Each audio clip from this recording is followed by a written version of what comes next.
பொதுமக்களின் நீண்ட நாள் கோரிக்கையினை ஏற்று மரியாதைக்குரிய மாவட்ட ஆட்சித்தலைவர் அவர்களும் மரியாதைக்குரிய சங்கராபுரம் சட்டமன்ற உறுப்பினர் ஐயா அவர்களும் கல்ராயன்மலையில் மொத்தம் 177 குடியிருப்புகள் இருக்கு.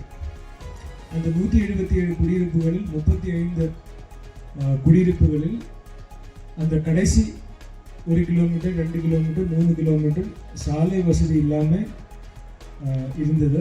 இப்போ அந்த அனைத்து சாலைகளும் மகாத்மா காந்தி ஊரக வேலைவாய்ப்பு திட்டம் இல்லை மற்ற அரசினுடைய மாநில அரசினுடைய இல்லை ஒன்றிய அரசினுடைய மற்ற பல்வேறு திட்டங்கள் அந்த 35 குடியிருப்புகளுமே இன்னைக்கு மெயின் ரோடோட தார் சாலையோ இல்லை சிமெண்ட் சாலையோ போட்டு இணைக்கப்பட்டுள்ளது. இது மட்டும் இல்லாமல் இருக்கிற சயின்டிஸ்ட் என்ன சொல்கிறாங்கன்னா, நீங்கள் சில்வர் நடுறது ரொம்ப கிட்ட நடுறீங்க, 3 மீட்டர் நடுறீங்க. அவங்க என்ன சொல்கிறாங்கன்னா, மல்டி டயர் கிராப்பிங் சிஸ்டம், ஒரு மூணு விதமான கிராப்பாவது நீங்கள் 3 விதமான பயிர்கள் ஒரே இடத்தில் நீங்கள் நடலாம். அப்போ தான் உங்களுக்கு 3, 4, 5 போகலாம். ஸோ அதில் ஃபஸ்ட்டு டியர் நீங்கள் சில்வரோக்கு போடலாம், இல்லை தண்ணி நல்லா இருக்கிற இடத்துல பாக்கு போடலாம். அந்த சில்வரோக்கிலும் பாக்கிலும் நீங்கள் மிளகாய் போடலாம், பெப்பர் போடலாம்.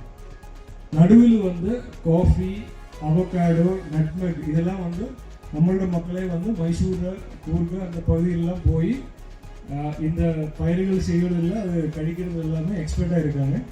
ஸோ இந்த மாதிரி மற்ற பல்வேறு பயிர்கள் பண்ணலாம். பட் நீங்கள் சில்வரோக்கு நடுவில் அகலம் 3 நீங்கள் 3 மீட்டர் போட்டு நீங்கள் மாற்றி 5லேருந்து 5.5 மீட்டர் வரைக்கும் அகலமாக போட்டால் தான் தேவையான சூரிய வெளிச்சம் அந்த கீழே இருக்கின்ற பயிர்களுக்கு சென்று சேரும்னு சொல்லுவாங்க. ஸோ அதில் அண்ணாமலை யூனிவர்சிட்டி மூலமாக ட்ரைனிங் கொடுப்பதற்கும் மற்ற பயிர்கள் இங்கேயே 2-3 நர்சரிகள் மலைவாழ் மக்கள் மூலமாக தயார் செய்து அந்த நர்சரிகள் மூலமாக இந்த சில்வர் ஓக்கு, பெப்பரை, மற்ற பல்வேறு பயிர்களுக்குள்ள விதைகள் உங்களுக்கு கொடுப்பதற்குள்ள திட்டமும் நடந்து கொண்டிருக்கின்றது. விரைவில் அந்த நர்சரி எல்லாமே இங்கே அமைக்கப்படும். அவர்கள் தொடர்ந்து திருமதி பானுமதி அவர்களுக்கும்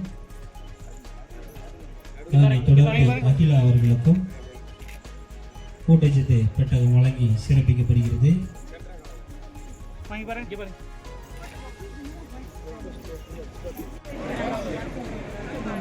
நல்லா